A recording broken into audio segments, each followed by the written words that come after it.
Hello YouTube, and welcome to episode 4 of season 8 of Tomorrow's Talk Today. I'm your host, Jacob Halloway, and today I'm joined by panelists Kate Fry, Justin Ratanataya, and Duvie Johnley.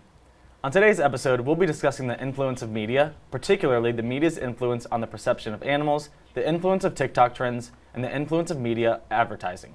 Our guests today have watched and analyzed a plethora of videos and written work on the topic, including YouTube breakdowns, scholarly articles, and interviews. To begin our discussion, let's take a quick look at a clip from WatchMojo about the top 20 brutal animal attacks in horror movies. The idea of being hunted down on land is terrifying enough. Being stalked at sea is even more unnerving. There's nowhere to hide and no way to fight back. That's just what the group of friends in the reef finds out when they decide to swim away from their capsized yacht.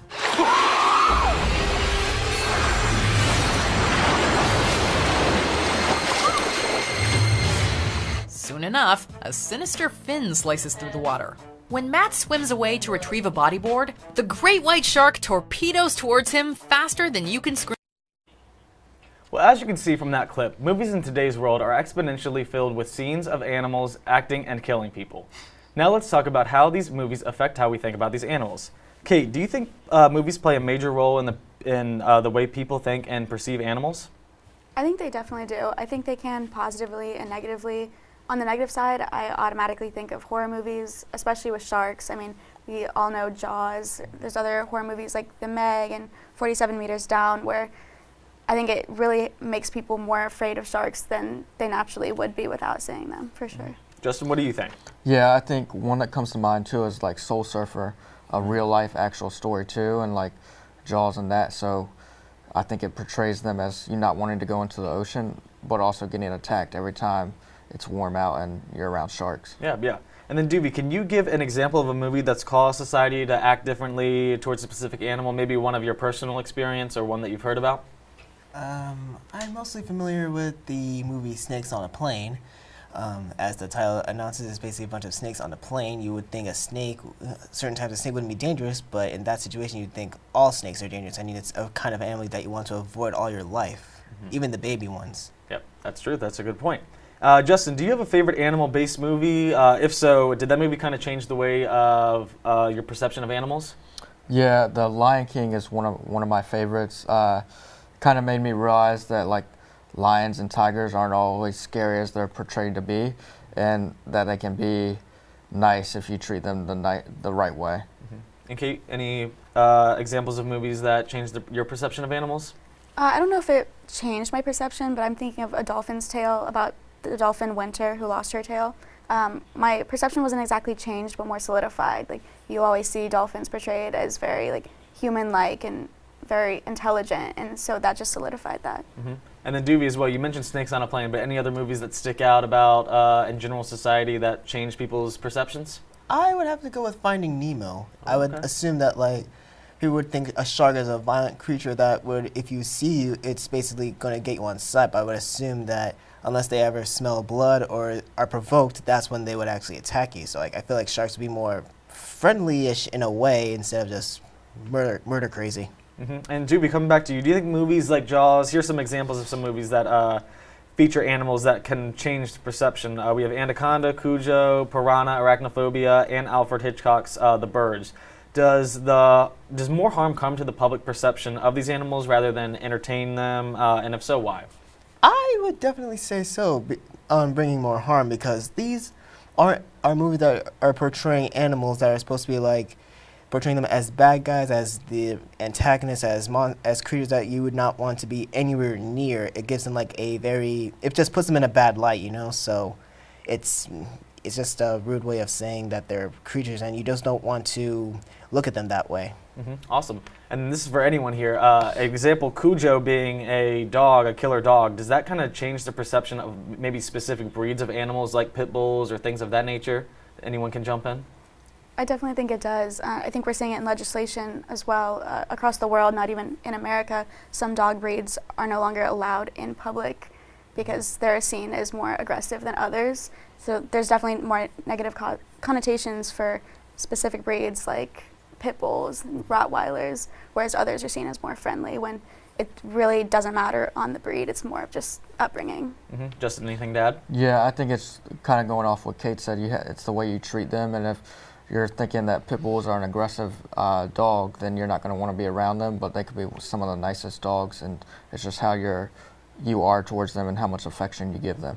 Yeah, and I think of Airbuds. I think you mentioned that last time, Justin, where if we saw maybe a killer golden retriever, where we might not think of them as warm. And then Doobie, do you have anything to add as far as maybe the perceptions of dogs or maybe certain breeds of animals getting a worse rep than others? I would think it's because you would want to, if you want an animal that you think is dangerous, it'd be more to have one that's, born in captivity, I would say.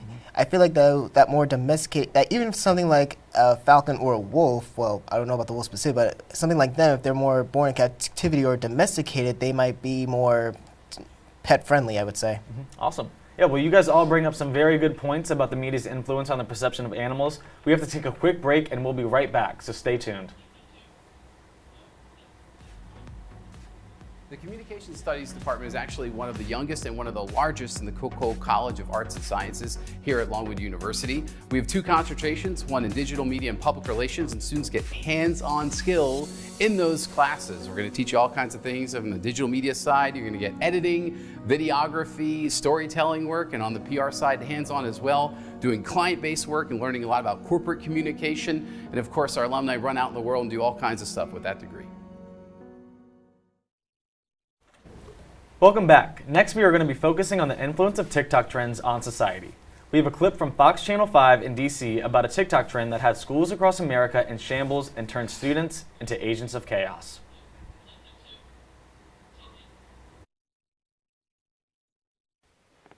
Well, if you try to search devious licks on TikTok, this is the screen you'll get that says no results found. That's because TikTok has removed any content or hashtags related to the challenge. Either way, this has both parents and school officials concerned. It didn't take long for the latest TikTok trend to reach schools in the DMV. The result of the Devious Licks challenge, similar to what you'll see in schools across the U.S. Soap and paper towel dispensers ripped off of walls in the bathroom, damage to other school property, all for likes on social media.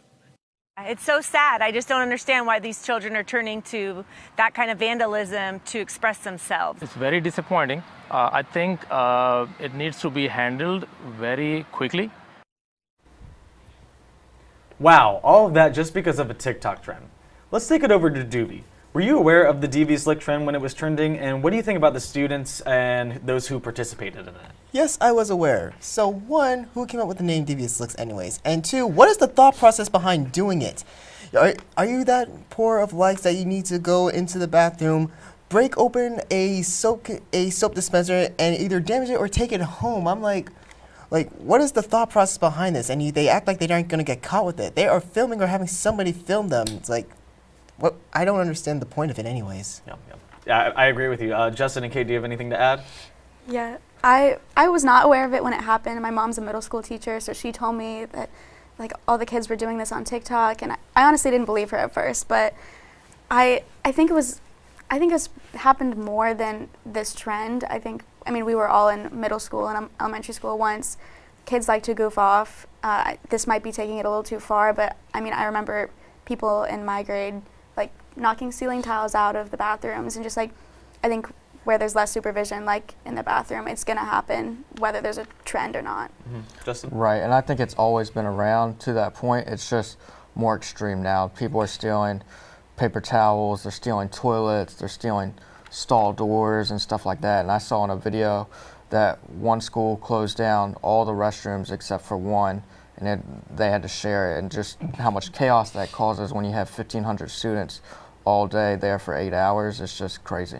Agreed, yeah. And Doobie actually brings up a good point of why do we film ourselves committing crimes, basically? Is it, and this is kind of a question for anyone, do we do it for like the approval of social media? Do we do it for likes? Do we do it to fit in? What do you guys think? At this point, I think anybody just wants anything now. Like I remember back then, people you would just take innocent things like pencils or erasers, and now they're stealing. And like how he brings up, we're just taking like whole toilets now, and I don't know. I think people are just trying to either crying out for attention or just trying to get more likes on social media, trying to get more publicity. I guess that's how you would say it. That's just my point. Yeah, I definitely think it's the likes. I read an article that our generation specifically values likes and views more than any other generation. So if we see that somebody else is doing is going to get likes, we're going to see, can we get more, just because of that initial dopamine hit when we get that notification that somebody liked your video has this many views. Our generation really craves that. Right, and to the fact like nobody's really actually been caught yet for it, and if they do get caught, they're going to get famous in that way because they'll make the news that way. So I think it's just achieving fame in a way. Gotcha. Yeah, well, Justin, coming back to you, off that notion, do you think people just sometimes take TikTok trends too far, whether it's a devious lick example or another trend? Do you think people just go too much into it? Yeah, I do. I remember when TikTok first came around, there was a challenge like jumping out of a car while I was moving. First of all, that's just kind of crazy and dangerous, but there's one that I saw recently where it's almost like ding-dong ditching, but at night at like 2 a.m. and one homeowner said he pulled out his gun on a bunch of like 12-year-old kids. Like that could end up getting you shot and killed and end up really dangerous for you and your family. So I think it's just kind of crazy how extreme it's gotten based off how they kind of start out minor. Doobie or Kate, anything to add? I mean, I think back to when we watched YouTube primarily, and we still had trends like that. Again, I do think they go too far. I mean, we had the cinnamon challenge. There was one with the ice and the salt. I think people do really take these trends and run with it and make something that was originally meant to be harmless more harmful. Yeah, I'm thinking trends go from like, I want to say like innocent to chaotic. Like she brings up, I remember seeing these kinds like the ice bucket challenge. I would think some people just like try to take out toilet paper, but I don't understand why it would just go from like just from doing something silly to doing something crazy. It could end up getting it could get anybody hurt really. Yes, and then to finish us off, Kate, have there been any TikTok trends that caught your eye and maybe that you participated in? And if so, what made you decide to participate in, and what appealed to you? Was it that approval or the, I guess, culture of like social media of stuff like that? I think for me personally, most of the trends that I participate in are super low stakes. It's more of like the dances or the jokes or something that I can do with my friends. But I'm also not one to go out there and do the trends that would potentially get me injured. Yes, well, I'm glad to hear that. Thank you all. I think we can all agree that there is a lot to consider here. Don't tune out just yet. We'll be right back to discuss the influence of media advertising on society to each of our guests here on Tomorrow's Talk Today. Hey everyone, we're the Asian Student Involvement Association. We are a student-led organization on Longwood University's campus that was established in 2019.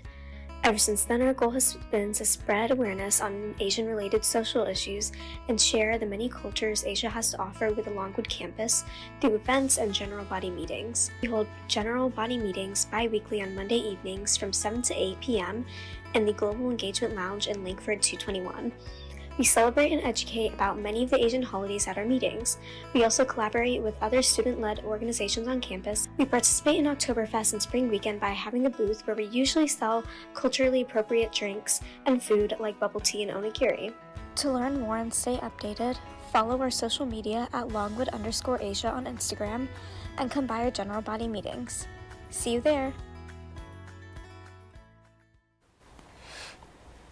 Thanks for sticking with us. To end our discussion today, let's take a look at a clip titled Why Product Placement is Suddenly Everywhere by a YouTube channel called Cheddar.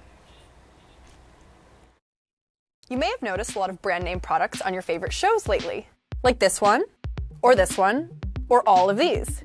This practice goes back a long time. Some scholars argue that this beer bottle in this 1882 painting by Edward Manet could be product placement. See that red triangle on the label? That identifies it as a product of the English company Bass Beer. Now, whether that was product placement, a critique of mass production, or something else, is entirely lost to history. But one thing is certain. Product placement today is more widespread than ever. And it's about to get a whole lot more futuristic.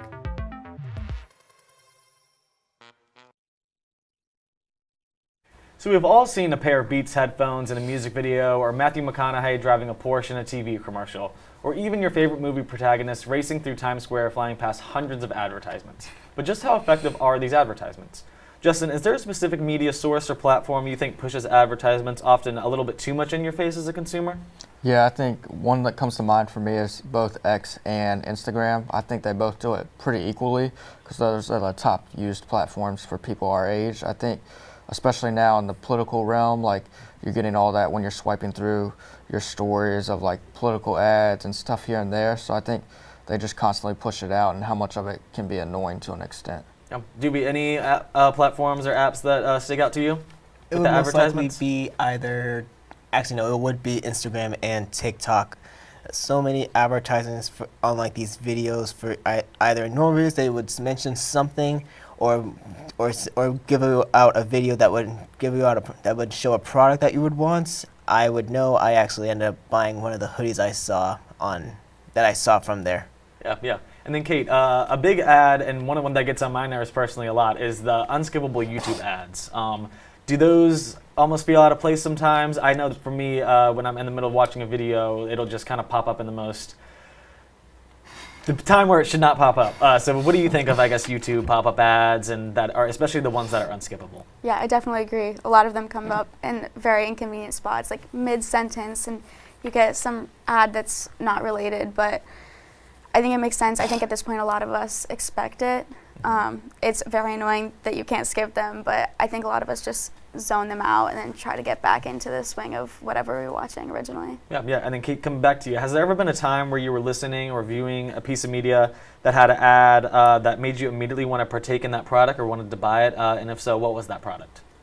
Sometimes I think back to an app. I use Fetch, where you scan receipts, and where they used to be able to just spin for extra points daily, you now need to buy an app and play a round of a game to get those points. And if you think that it's worth it to leave that, like to leave your app or leave your show to partake in that, you will. And I did, so I now have Monopoly Go because of that. Gotcha. And then Justin, Duvy, any products or I guess services that stuck out to you in their advertising strategy? Yeah, I think, well, one by accident, obviously everybody knows, like the Game of Thrones episode with the Starbucks cup accidentally being in there, like it blew up. I think in a few days they got $2 billion in revenue. Obviously that's a big deal, but when I was watching that episode, I wanted to go get a Starbucks cup of coffee. I think just goes to show how accidentally you can get that craving and want to go buy that product. Yeah. Duvy, anything to add? When it comes to stuff like that, I would only assume from the kind of stuff like mobile game ads that were often just played very incorrectly to the point just frustrates you they try to make it so you can download it and play it correctly, but it usually backfires because unless it's actually played properly, it's not going to be worth it. And sometimes the ads are even fake to the point where you want to download the game, but it's not as how it was shown in the ad. Mm-hmm. No, I agree with you. Those are among some of the most annoying ads, in my opinion, when they like purposely play it wrong and then make you want to buy it. So, but it's actually a pretty good advertising strategy. Coming back to you, Duvy, do you think there is too much advertising within the media that you consume? And if so, give me some examples of some that you feel come across a little far, like too often. Yes, and that would be TikTok. I would just be scrolling down my TikTok looking at videos of random things, and once every 3 scrolls or so, 3, 4, however, there's always an ad for something or a regular video that is advertising something. Like you could see a guy trapped in a car. It's not even an advertisement. It's just him promoting a new tool he has, or an actual ad for something. Mm-hmm. Yep. And then Kate, Justin, anything to add with that?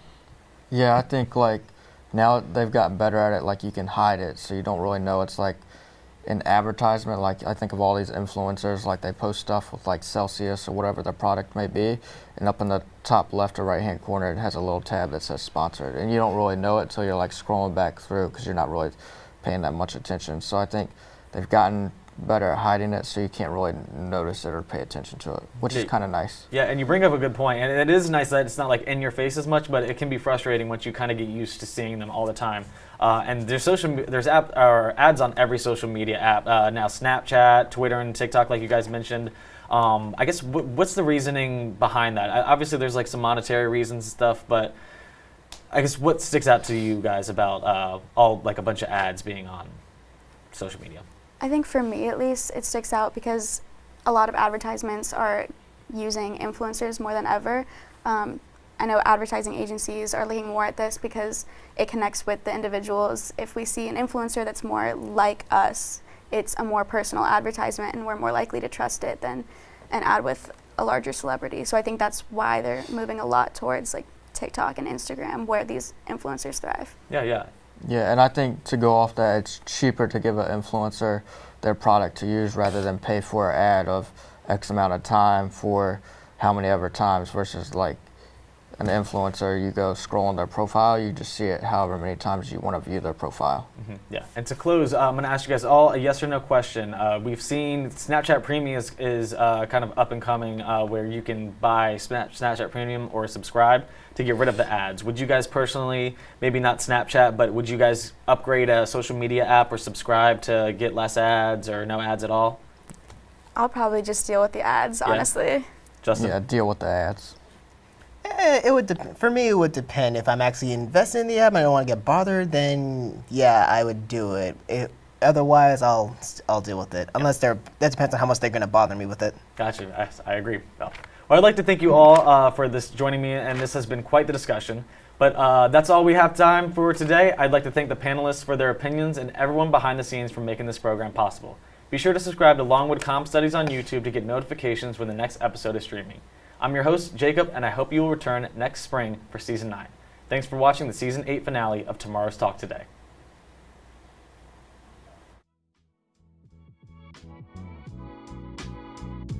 Thank you.